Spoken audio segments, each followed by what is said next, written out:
कृष्ण कन्हैया लाल की जय। सियावर रामचंद्र भगवान की जय। गणपति महाराजनी जय। આજે આપણે ગણેશ ચતુર્થીની વાર્તા લેશું કે જેમાં વ્રતની વિધિ અને વાર્તા સરળતાથી સમજાઈ જાય તેવી સરસ મજાની આવશે, તો બધા સાંભળજો. કે વ્રતની વિધિ. ભાદરવા માસની અજવાળી ચોથે કરાતું આ વ્રત વિઘ્નહર્તા ગણેશજીનું છે. શ્રી ગણેશ સુખ સંપત્તિ દાતા છે. વ્રત કરનારે પ્રાતકાળે પવિત્ર બની શ્રી ગણેશનું સ્થાપન કરી લાલ કલરના ફૂલોથી પૂજા કરવી. આ દિવસે ઉપવાસ કરવો. શ્રી ગણેશને લાડુનું નૈવેદ્ય ધરાવવું. વ્રત કરનારે ચંદ્ર દર્શન ન કરવું. બીજા દિવસે શ્રી ગણેશની સ્થાપિત કરેલી મૂર્તિ વાસ્તે ગાસ્તે જળમાં પધરાવવી. નૈવેદ્યમાં ધરાવેલા લાડુથી પારણા કરવા. એક ઘડામાં અન્ન ભરી ઘડાનું દાન કરવું. રાતે ભજન કીર્તન કરવું. હવે વાર્તા.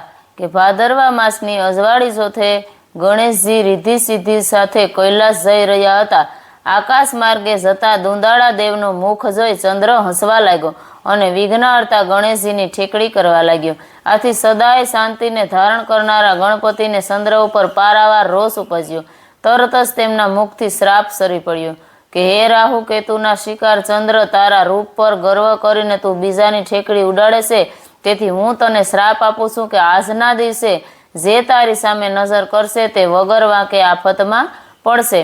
શ્રાપ સાંભળીને ચંદ્ર ધ્રુજવા લાગ્યો. શ્રાપ આપીને ગણેશજી તો ચાલ્યા ગયા, પણ ચંદ્ર એટલો બધો ભયભીત થઈ ગયો કે જઈને કમળમાં છુપાઈ ગયો. પૃથ્વી પર ઘટાટોપ અંધકાર છવાઈ ગયો. સ્વર્ગના દેવતાઓ ચિંતા કરવા લાગ્યા. કેટલાક તો શ્રાપનું નિવારણ પૂછવા માટે બ્રહ્મા પાસે દોડી ગયા. વિગતે વાત સાંભળી બ્રહ્મા બોલ્યા કે વિઘ્નહર્તા ગણપતિનો શ્રાપ કોઈ મિથ્યા ન કરી શકે. કોઈ દેવમાં આ સામર્થ્ય નથી. છતાં શ્રાપનું નિવારણ કરવું હોય તો ચંદ્રએ ગણેશજીનું વ્રત કરીને તેમને રીઝવવા પડશે. ભાદરવા માસે અજવાળી એકમથી આ વ્રત શરૂ થાય છે. આ દિવસે ગણેશજીની પંચ ધાતુની પ્રતિમા બનાવી તેની ચંદ્ર સ્થાપના કરે. 4 દિવસ સુધી વિધિ વ્રત પૂજા કરે. લાડુનું નૈવેદ્ય ધરાવે. ગણેશજીની સ્તુતિ કરે. ચોથા દિવસે ઉપવાસ કરે. ચતુર્થીની દિવસે સાંજે વાસ્તે ગાસ્તે મૂર્તિ જળમાં પધરાવે. તેમજ આ દિવસે બ્રહ્મ ભોજન કરાવી વસ્ત્રદાન કરે તો આ વ્રતથી ગણપતિજી જરૂર રીઝશે અને ચંદ્રને શ્રાપમાંથી મુક્તિ મળશે. ભાદરવા માસની અજવાળી એકમ આવતા ચંદ્રએ વ્રત શરૂ કર્યું.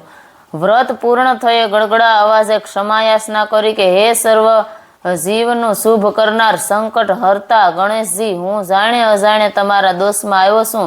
હે દયાના દેવ, દયા કરો, ક્ષમા કરો. ચંદ્રની આજીજીથી પ્રસન્ન થયેલા ગણપતિ પ્રગટ થયા. ચંદ્રને આશીર્વાદ આપતા બોલ્યા કે હે રોહિણી પતિ ચંદ્ર, તને શ્રાપ મુક્ત તો ન કરાય, કારણ કે મેં આપેલો શ્રાપ મિથ્યા જતો નથી. છતાં હું તને તેના કલંકથી મુક્તિ કરું છું.